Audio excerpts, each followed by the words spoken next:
രാജാക്കന്മാർ 2-ാം പുസ്തകം അധ്യായം 12.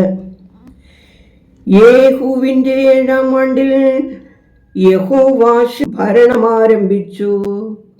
അവൻ യെരൂശലേമിൽ 40 സംവത്സരം ഭരിച്ചു. ബേർശേബക്കാരിയായ അവന്റെ അമ്മയ്ക്ക് സിബ്യാ എന്ന് പേർ.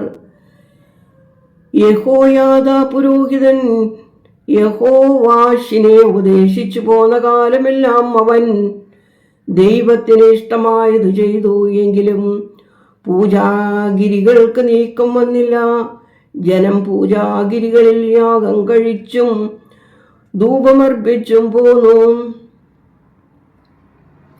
യഹോവാശ് പുരോഹിതന്മാരോട്, കർത്താവിന്റെ ആലയത്തിൽ നേർച്ച വരുന്ന പണവും ഓരോ ആൾക്ക് നിശ്ചയിച്ച വീതവും കർത്താവിന്റെ ആലയത്തിൽ ഓരോരുവൻ കൊണ്ടുവരുന്ന